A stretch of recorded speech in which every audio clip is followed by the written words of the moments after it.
The sun rose gently over the misty hills of Cedar Valley, a peaceful countryside village just 2 hours from Seattle.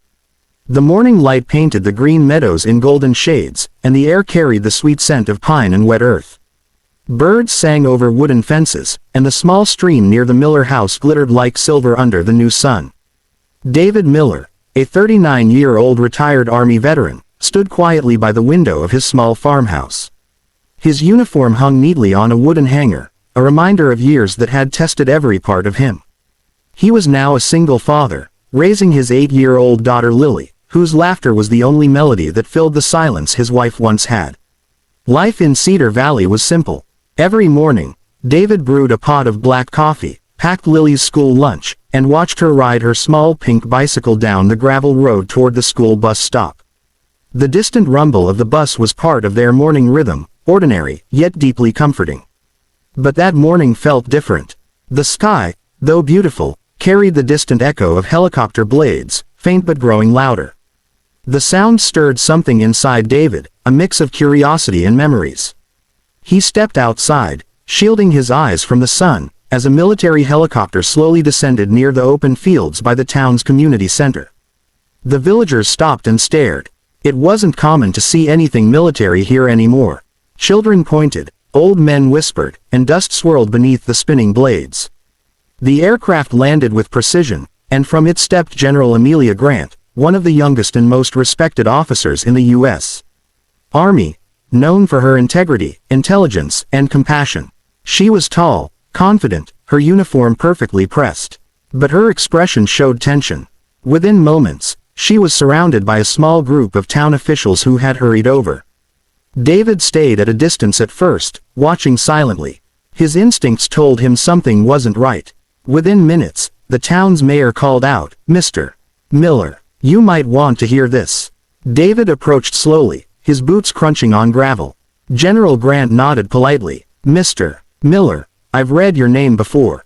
You served in Afghanistan, correct?" "Yes, ma'am," David replied, his voice calm but respectful. "Retired 5 years ago." She looked around the gathered villagers. "I wish I were here on a simple visit," she began, "but one of our medical supply convoys headed to the northern camps has been stuck near the mountain pass after last night's storm. Roads are flooded, bridges damaged. The supplies are urgently needed, children and families are waiting." The mayor frowned. "Our local transport trucks can't reach the pass. The roads are half washed away." General Grant sighed. "I came to see if there's any way the community can help with local guidance. Our satellite team says there's one alternate route, through these valleys." She opened a map on the hood of a car, tracing a winding dirt road with her finger. David looked closely. He knew those paths. He had driven them many times delivering hay to nearby farms. "That road's tricky," he said. "Narrow, but if we clear 2 fallen trees and fix a small wooden bridge, it can handle light vehicles." The general looked at him thoughtfully. "Would you be willing to guide us, Mr. Miller?" "My team will arrive in 2 hours." David hesitated. It had been years since he'd worked in any operation, and Lily depended on him. But when he saw the desperation in the general's eyes, the same kind of urgency he once felt during missions, he nodded. "I'll do it." That afternoon, David arranged for Lily to stay with Mrs. Carter, their kind neighbor. The sky turned pale gray, and cold wind swept across the valley. David prepared his old pickup truck, loaded tools, ropes, and fuel. The general returned in a jeep, followed by 2 soldiers. They greeted the villagers politely before parking near the truck. "We'll leave within 30 minutes, she said. "You sure this road is safe enough?" David smiled faintly. "Safe enough for those who believe in what they're doing." They set off together, the sound of engines blending with the whisper of pine trees. The road twisted between the hills, green meadows stretching endlessly on both sides. The scenery was breathtaking. Rolling fields, distant barns, and the faint sparkle of streams under the fading sunlight. As they drove, General Grant glanced at David. "You seem to know this land like your own hand." He nodded. "After the army, this land gave me peace. Every tree has a memory." There was silence for a while. Then she asked softly, "You're a single father, aren't you?" "Yes," he replied. "My wife, Claire, passed away 6 years ago. Lily's all I've got." She's my whole world." The general looked away, her eyes thoughtful. "I lost my husband, too. Service took him from me before peace could." For a moment, their shared silence said more than words. Two soldiers from different paths, bound by loss, now united by purpose. By sunset, they reached the first blockage, two large trees fallen across the dirt road. Without hesitation, David jumped down and began working with his axe and chainsaw. The soldiers joined in, while the general organized their clearing efforts efficiently. The air filled with the smell of fresh wood and diesel. The sound of chopping echoed against the green slopes. Villagers passing by stopped to help, inspired by David's quiet determination. The teamwork grew naturally, a reflection of unity that felt deeper than duty. As darkness approached, they finally cleared the road and camped by a small stream. The firelight reflected on their faces, and the sky filled with stars. General Grant sat near the fire, looking at David. "I've led many missions, but few people work with the heart you do," she said softly. David smiled faintly. "Sometimes the heart remembers what the mind forgets, that every life matters." She nodded slowly, her eyes glistening in the firelight. The night wind whispered through the trees, and for the first time in a long while, both felt something quietly healing inside them, the kind of peace that only kindness brings. The morning broke softly over Cedar Valley's northern edge, painting the fog in hues of gold and gray. Dew clung to the leaves, and the chill air smelled of pine and rain-soaked earth. David stretched beside the dying campfire, while the general stood near the stream, holding a steaming cup of coffee. The sound of flowing water blended gently with the distant hum of engines warming up. "Another hour," David said, tightening his jacket. "We'll reach the bridge by then." General Grant nodded. "The supply trucks are waiting on the south side. Our problem is getting across the river. The storm might have weakened the bridge more than we expected." David picked up his toolbox and smiled faintly. "Then let's hope this old carpenter still remembers how to make things stand." The small convoy began moving again. David's pickup led the way, followed by two army jeeps. The dirt road glistened under the early sunlight, twisting between wide green fields where wildflowers swayed in the morning wind. The beauty of the valley hid the quiet tension in every heartbeat. Every bump of the road carried the weight of what they were trying to save. After nearly an hour, they reached the old wooden bridge that crossed the Silver Bend River. One glance told them the truth. Several planks were cracked, ropes torn, and water rushed violently beneath it. A single wrong move could send an entire truck tumbling into the cold, fast stream. General Grant stepped out, frowning. "It's worse than we thought." David knelt, studying the base. "We can reinforce it," he said slowly. "There's a lumber yard not far from here, maybe a mile west. If we use their spare beams, it'll hold enough for light vehicles." One of the soldiers looked uncertain. "Ma'am, we're short on time. The camp up north needs insulin and antibiotics within the next few hours." The general turned to David. "You think it's possible?" David nodded. "It's not just possible, it's necessary."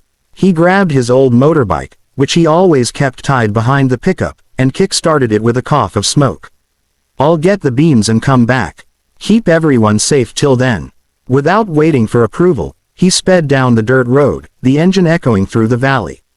The wind tore through his jacket as he passed rolling meadows, the sky brightening with every mile. His heart pounded, not with fear, but with the same determination that once guided him through war zones. Only this time, it wasn't about medals or missions, it was about humanity. When he reached the lumber yard, the manager recognized him immediately. "David Miller, haven't seen you in a while.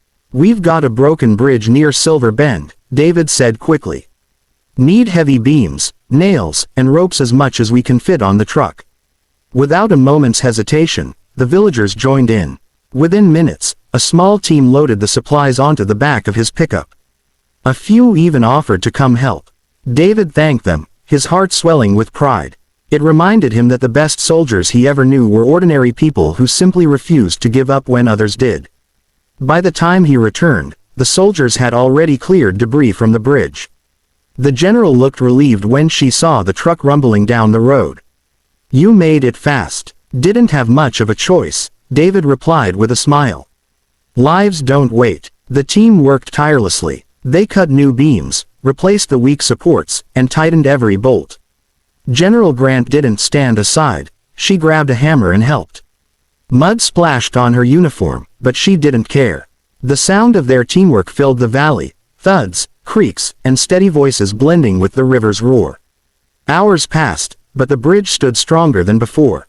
When the first jeep crossed safely, cheers echoed through the air.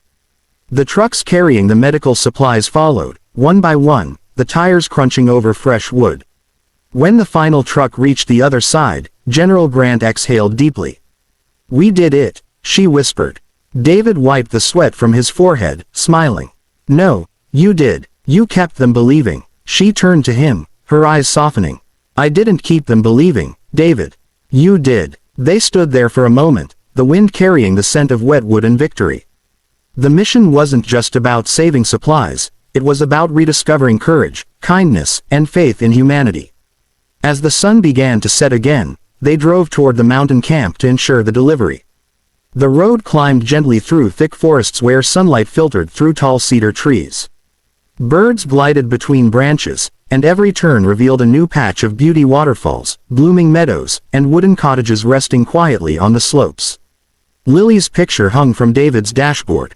He glanced at it and smiled softly. "She'd be proud," he murmured. The general noticed. "She's your daughter, right? You mentioned her last night." "Yes," he said quietly. "She thinks her dad is just a farmer now. Maybe that's all I want to be, someone peaceful." The general nodded. "You are peaceful, David, but peace doesn't mean doing nothing. Sometimes it means standing up one more time when the world goes silent." Those words stayed with him.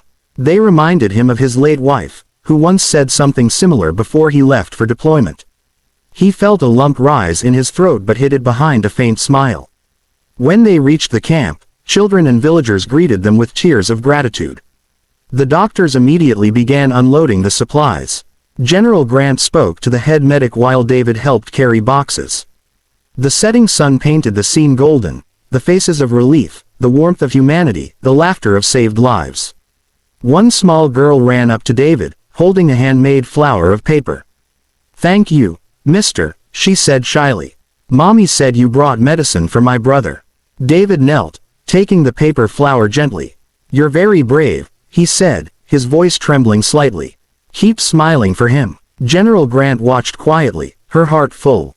She had seen bravery in war zones, but what she saw now was something deeper: the strength of kindness, the courage of compassion. Dear viewers, if this story touched your heart, remember that true strength lies not in power, but in kindness. Every good deed, no matter how small, can change someone's world just as David's courage and compassion did in Cedar Valley. We hope you felt inspired by this journey of humanity, respect, and love. Please comment your thoughts below. We'd love to hear your reflections on this story. And if you believe in spreading goodness, please like, share this video with your friends, and subscribe to our channel, Kindness Quest, for more true and inspiring stories of the human spirit. Because kindness is not just an act, it's a way of living. Yellow Heart.